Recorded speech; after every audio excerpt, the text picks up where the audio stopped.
The conscious and the subconscious mind.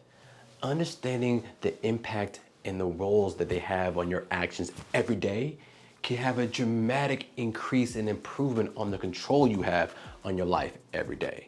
Now, I talk about this so often in my channel that I thought I needed to go more in depth and give a nice specialized video for the conscious and subconscious. But before we do that, let's do the intro first and then the content after. See you in a bit.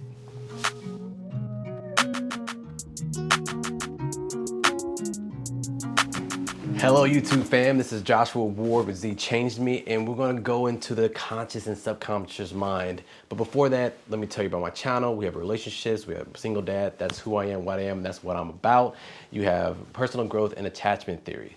Today's gonna be focused more on the personal growth in the subconscious and conscious mind, and I'm excited to talk about that, and I'm excited about my new microphone so I can move around without any problems instead of having the microphone on top of the camera. But let's get into it. Conscious versus subconscious. Now, let's start off with the conscious mind. Now, the conscious mind, also called the logical mind. The logical mind is what does the high-level decision-making, the thinking, the analyst, all right? And there's a part of the brain called the prefrontal cortex, which actually does most of that high-level thinking. And in a study, it shows that the prefrontal cortex doesn't truly fully develop until you're 25 years old. So a lot of times when we're making life decisions at 18 and at 21 and 22, realizing that we haven't really fully developed our executive functions part of our brain, and we may need some assistance and help from the outside. Now, what affects your conscious mind are your five senses. And right here, the five senses, some people say there's six, but I mean, these senses here help give you information so you can make conscious decisions in the moment. Now, there's also the pre-conscious, which is also called the unconscious, if you consider what age you're doing. Pre-conscious is more Freudian, unconscious is what we'll normally use in everyday now. But it's that information that you'll be able to readily retrieve whenever you need it. Think about an exam when you pump and dump. If you study all night before, oh man, I'm studying, and then you go to the exam and you're able to retrieve whatever information you needed for the exam. So that's gonna be located in your pre-conscious, and we're gonna be pulling it in your conscious mind. You could also be affected by pulling from your pre-conscious, like say, if I say, elephant, elephant, elephant, elephant, and then the next day what happens, you start seeing elephants everywhere. Your pre-conscious already knows what an elephant is, but now that I spoke about it, it is pulled in your conscious mind. So the next day, they don't just appear elephants everywhere. You start to notice, oh shoot, there have been elephants the whole time, but now I'm thinking about it. So now, quote unquote, they appear more. And the last thing I want to make sure about the conscious mind, it does not, or most of your actions are not affected by it. It's actually affected by what's next, which is going to be the subconscious. Now, the subconscious almost exclusively affects your actions. See, but it's ruled by the emotions and the instinct, and it's really focused on your belief system and habits you put in place, right? Think about like brushing your teeth, and you brush it and get it done. You don't think about brushing your teeth because it becomes a habit. Your subconscious is just like, okay, that's extra information that you don't need at this point in time, because your conscious mind and your subconscious can hold different amounts of information, which I'll talk about in a minute. And by your subconscious helps you get the 6 basic human needs, which I have another video, which is called the unmet needs, the source of resentment, which can kind of give you more detail what those are. But Tony Robbins talks about the 6 basic human needs that we need to function. And then we have the urges like feeding and thirst and reproduction that come naturally to make you survive, or breathing, right? Which your brain's like, all right, you don't want to be thinking about that. So let's put that into your subconscious so you can be able to obtain those things. But it's a very powerful source, and it does majority of your actions, because if anything gets out of line, it retracts it. You know those cars where you're driving and it's like lane side assistance, and you get too much to the right, and then it corrects you. The conscious and subconscious mind is like, say you have a 3-year-old driving on the freeway, and then you have that real-life system, which is your subconscious, how much they're just bumping on the roads. Your subconscious keeps you in check so much because your conscious mind can't hold it. Now, What about some things to consider? Now this audio is amazing. It gives me so much range, so many different things I can do with my content.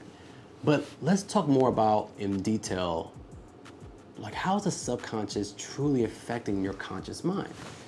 And so it's like, Josh, that doesn't make any sense. Your conscious is what your high level thinking, your decision making is coming from. So it doesn't make sense. How is your subconscious controlling those things? Now, if you look at the conscious mind, right? The conscious mind can hold up to 50 to 200 bits per second, which is a lot of information.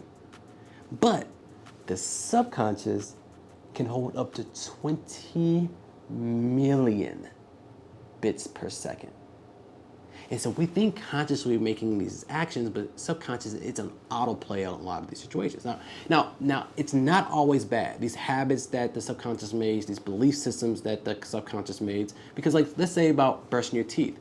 Like, do you really want to think about brushing your teeth in your conscious mind? Your subconscious is like, all right, that is something we know how to do.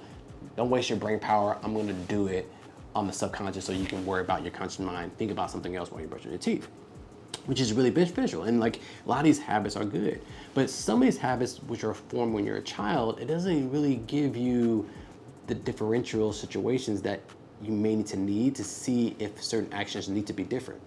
For example, now there's a tool called BTEA, which is belief, thoughts, emotions, and actions. And I go in way more detail in the emotions, the gateway to your belief system.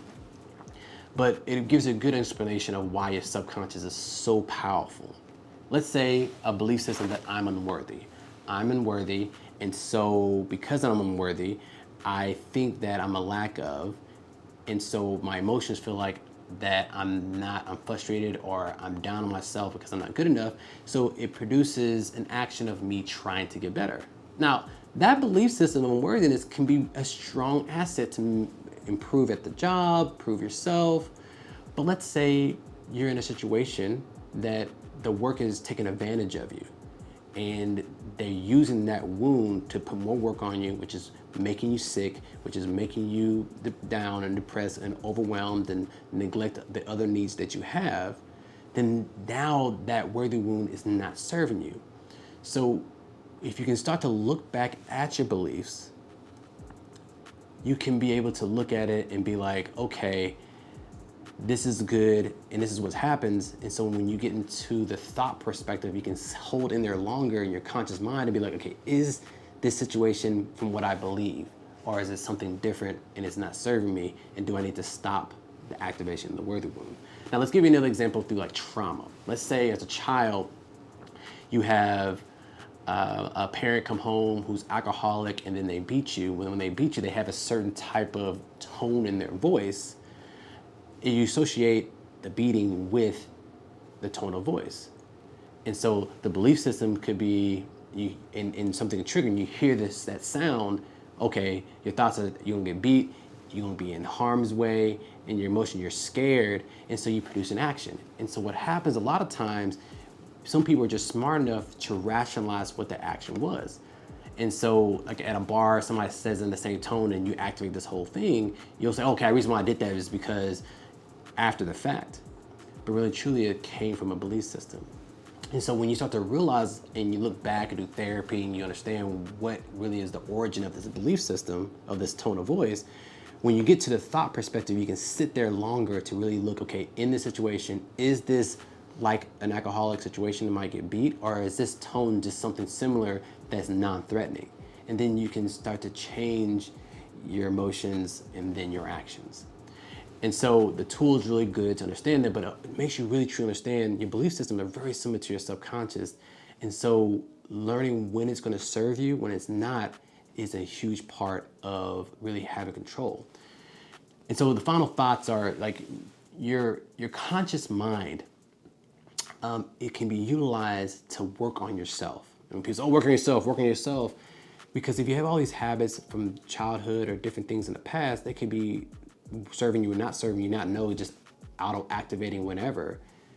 You can start to work little by little on each habit and each belief system and start to switch them to be more specific when you want to activate them or not, So now you have more control and you start to actually change those habits to really start to serve you and not serve you.